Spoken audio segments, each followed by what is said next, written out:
Vous avez une idée de démarrage d'entreprise, vous ne savez pas par où commencer, vous avez tendance à vous disperser, vous avez aussi tendance à reporter votre idée à plus tard et même procrastiner. Je parle aujourd'hui avec Amélie Turcotte de Home Studio qui a fait cette belle démarche-là de démarrage d'entreprise. Alors, bienvenue à l'émission Parcours entrepreneurial.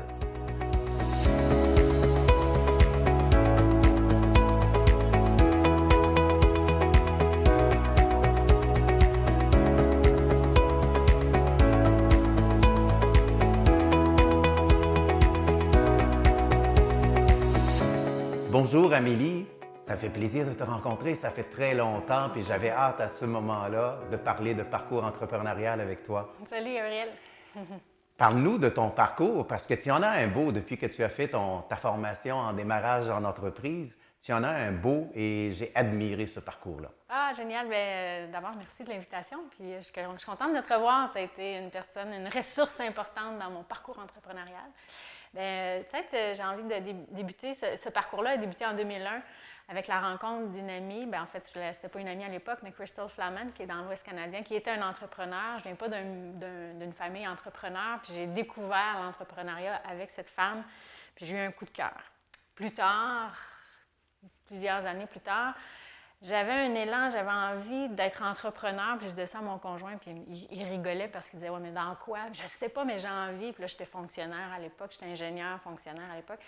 Je sens le besoin d'être entrepreneur, puis là, il me faisait un sourire, puis là, finalement, à un moment donné, OK, c'est trop fort, je m'en vais faire la formation, le lancement d'entreprise, avec toi d'ailleurs. Puis à ce moment-là, j'avais un projet de bar à jus. J'ai monté un super plan d'affaires, puis il y avait toujours quelque chose qui me faisait hésiter avec ce projet-là parce que le besoin pour moi d'équilibre, je ne savais pas trop comment j'allais réaliser ça, puis aussi mon envie de participer à quelque chose de plus grand était là, mais j'avais l'impression que c'était peut-être pas tout à fait le bon projet. Puis finalement, j'ai osé avant de... Donc, le projet n'a jamais eu lieu, je ne l'ai jamais réalisé, ce projet-là, mais je l'ai transformé en un centre de yoga. Puis, on a commencé tout petit chez nous. On a construit un studio annexé à notre maison. C'est un peu fou parce que j'avais jamais enseigné le yoga. Je me suis formée, mais j'avais jamais enseigné le yoga. Puis les gens ils venaient donner leur chèque pour s'inscrire en nous. Puis on ouvrait en septembre, on était en train de construire ce studio-là. Fait que le parcours, ça a été de construire un petit studio. Puis après quelques années, c'était rendu trop petit. Encore là, j'avais peur de perdre mon équilibre si je grandissais. Mais je pense qu'il faut oser, comme entrepreneur, de supporter un projet qui a envie de croître. C'est ça, c'est la vie, tu sais, la vie accroît, fait que c'est de supporter ce besoin-là de grandir. Fait que là, on a acheté ici au 88 Saint-Jean-Baptiste, on a rénové, puis après ça, encore un besoin de croître. OK, on a continué d'agrandir, puis fait que c'est un peu ça mon parcours. Je t'écoute depuis tantôt, puis tu me fais vibrer, hein? Puis ouais. Tu es une passionnée de l'entrepreneuriat. Ouais. Mais parle-moi précisément, là, Home Studio, là. Ouais. Si jamais moi je veux m'inscrire ici, là, ouais. Vends-moi ton entreprise. Ah, hein? C'est bon. Qu'est-ce que tu peux m'apporter? Ça, c'est mon défi.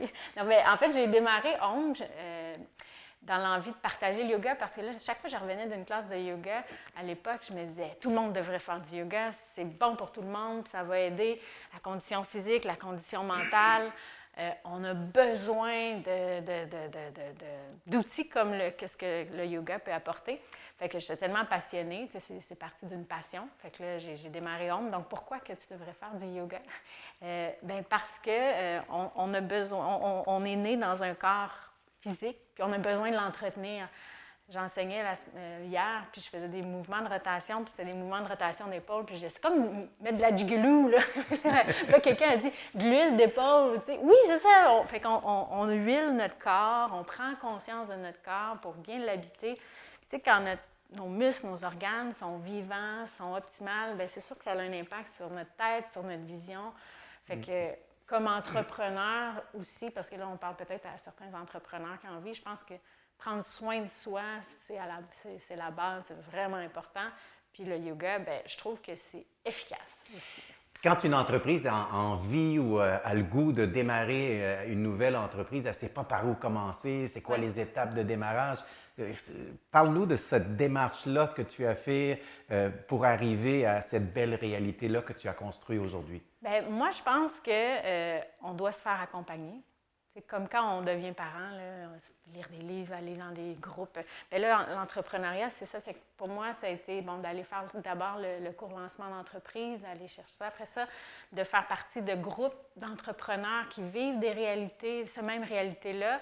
Donc, de s'entourer d'entrepreneurs parce que mes amis proches n'étaient pas entrepreneurs. C'est pas la même réalité. Puis c'est toute une réalité qui est particulière, qui est unique. Puis donc, d'être entouré. Puis après ça, tu vois, là, je suis dans un moment où j'ai envie de transformer notre entreprise dans un leadership plus horizontal. Fait que là, c'est nouveau. Fait que là, je lis, puis là, je suis rendue à aller chercher un coach pour m'aider là-dedans. Tu sais, la vision n'est pas claire, mais tu fais du soccer, tu joues au soccer, il y a un coach, là, le pouvoir d'un coach, là, fait que moi, je dirais de se faire accompagner. Donc, le secret, c'est savoir s'entourer. Ouais. Auparavant, on partait des entreprises, puis moi, j'en ai parti une à l'âge de 19 ans, puis je ne savais pas c'est quoi, avoir des contacts d'affaires stratégiques. Aujourd'hui, s'entourer plus que jamais est nécessaire. Vraiment. Moi, je crois en ça vraiment beaucoup. Bon, maintenant, si on veut donner des erreurs à éviter à un futur entrepreneur, on lui dirait quoi? L'équilibre entre l'idée et l'action, je pense que c'est vraiment important, surtout quand on démarre. On a une idée, on est passionné, puis là, on prépare, puis là, il y en a qui sont beaucoup dans leur tête, puis là, à un moment donné, go, là, va sur le terrain, commence ton truc. Ça serait comme un premier conseil. Mais après ça, d'être à l'écoute pour ne pas partir trop rapidement dans une direction, de garder une écoute, de dire, OK, c'est encore la bonne direction que je suis en train de prendre. T'sais, à l'époque, on parlait beaucoup de plans stratégiques, de 3, puis de vision à long terme. Puis, mais aujourd'hui, ça va tellement vite que moi, je dirais d'être à l'écoute, puis de ressentir, OK, la direction que je suis en train de prendre, de toujours réajuster le tir quand c'est possible, régulièrement, rapidement, ça serait comme un conseil. C'est quoi la relation que tu as avec le modèle d'affaires d'aujourd'hui? Parce qu'on parle de modèle d'affaires et de plan d'affaires. C'est quoi ta relation avec ces documents-là? Est-ce que c'est nécessaire pour démarrer une entreprise? Comment tu te sens là-dedans? Moi, je suis universitaire. Quand j'ai fait mon plan d'affaires, je l'ai fait là, vraiment de façon rigoureuse. Le premier plan d'affaires, pas celui-là qu'avec Home Studio. Après ça, je suis allée un petit peu plus à l'essentiel parce que j'avais envie d'entrer dans l'action rapidement. Je sentais l'urgence d'entrer dans l'action. Mais ces documents-là nous ont toujours servi pour aller chercher du financement, d'aller postuler pour différents programmes d'aide. Fait que je pense que sont importants là, comme outil de... Pour se vendre, mais aussi pour avoir une idée, OK, où est-ce qu'on s'en va, là, est-ce qu'on est encore dans notre rêve ou est-ce que la réalité concorde avec nos rêves, des fois, de revenir à la comptabilité, faire comme, OK, attends un peu, là, il manque un peu de profit, là, ça marche pas, là, tu sais. Fait que... Ouais. Les difficultés que tu as rencontrées en cours de route, sans doute, il y en a eu. Oui, il y en a eu, puis... Mais je te dis que le parcours là, a été assez là, comme une rivière qui coule tout au long là, des 8 premières années. Puis là, dans la dernière année, avec ce qu'on connaît, la COVID, la pandémie, ça, c'était la plus grosse difficulté, là, où ce que là, toute l'équipe qui a été construite depuis tant d'années, puis tous les clients, les élèves, la communauté a comme tout... comme un peu explosé. Puis ça, c'est le plus gros défi que je vis présentement encore. Là. Ouais. Amélie, tu es très intéressante. Si on allait maintenant dans les mises en situation, un petit quiz. Là, je suis stressée, là. Non, je vais respirer. Qu'est-ce qu'on dirait à un entrepreneur ou un futur entrepreneur, un promoteur qui a une idée? De l'idée à l'action, qu'est-ce qu'on doit faire? Un équilibre des deux, mais go, embarque, go, vas-y dans l'action. Embarque. C'est ça qu'on va dire. Du rêve à la réalité, est-ce qu'il y en a qui ne se mettent pas dans l'action? Qu'est-ce qu'ils font? Fais un premier pas. T'sais, moi, je dirais encore là, fais ton premier pas, puis là, le deuxième pas va venir naturellement peut-être. T'sais, comme c'est d'initier le mouvement, je pense, d'initier la marche. Là. Oui, mais c'est ça qu'on dit dans le programme Démarrage en entreprise, un pas à la fois. C'est un pas qui va amener vers un autre pas. On montre l'image d'un escalier, on monte une marche à la fois. et ça va amener à autre chose. Et quand on fait la démarche du programme, on dit tout simplement, on dit, regarde, une idée va amener à autre chose, mais pars à partir de quelque chose. Au lieu d'avoir toujours une page blanche, mais tu vas partir d'une idée qui va amener à autre chose. Tellement, puis moi, ça me parle parce que j'ai jamais eu une vision très claire du futur, de où est-ce qu'on s'en allait, mais dans l'instant présent, c'était très clair. Fait que de se revenir dans l'instant présent, puis c'est un peu ça aussi qu'on enseigne avec le yoga, tu sais, de revenir dans l'instant présent, puis avance à partir de là, puis le futur va se créer. Et là, je vais te surprendre parce que il y a un livre qui vient de sortir qui s'appelle « Du rêve au profit ». Au lieu du rêve à la réalité, c'est du rêve au profit. C'est quoi ta valeur en rapport avec ça? Bien là, je vais lire le livre parce que c'est mon grand défi, là, je vous avoue, là, que je suis dans une mission vraiment plus grande que mon entreprise qui veut faire des profits, mais il faut que je revienne à cette réalité-là. Mais je suis comme très portée vers le besoin de partager le bien-être à le plus de monde possible. Puis des fois, je m'éloigne de mes livres de comptabilité pour que ça reste rentable puis que l'entreprise puisse être viable. Fait que j'ai beaucoup, moi, personnellement, à apprendre de ce la viabilité du projet. Ben, la viabilité de l'entreprise est extrêmement importante. Tellement, tellement. Et des fois, on entend souvent parler de cette phrase-là, « le client au centre de nos préoccupations ». Hein, on l'entend souvent. Ouais.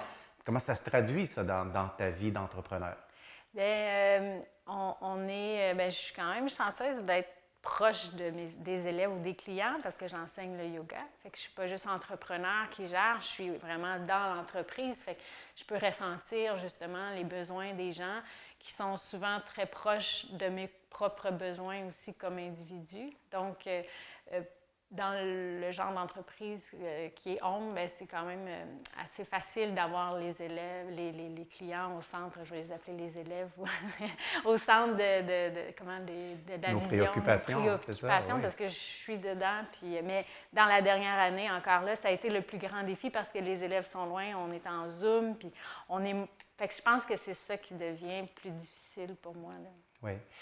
Qu'est-ce que tu souhaiterais laisser comme conseil final avant qu'on se quitte à quelqu'un qui songe démarrer une entreprise? Qu'est-ce que tu aimerais leur laisser comme conseil, ces futurs entrepreneurs-là? Je reviens encore d'entrer dans l'action, d'être à l'écoute, rester à l'écoute. Des fois, quand on rentre en action aussi, des fois, on peut partir comme dans un tunnel, puis là, puis voir autour qu'est-ce qui se passe, puis comme focusser tellement sur notre projet que là, on oublie de voir que la réalité, elle se transforme ou peut-être l'environnement ne reçoit pas le projet comme on pouvait s'imaginer. Fait que d'entrer en l'action, mais de rester très conscient, d'être en pleine conscience. Encore là, c'est bien des termes qu'on enseigne. Fait que d'être dans la pleine conscience, c'est ça. Amélie, ça a été un plaisir de te rencontrer et à une prochaine. Merci, Ariel.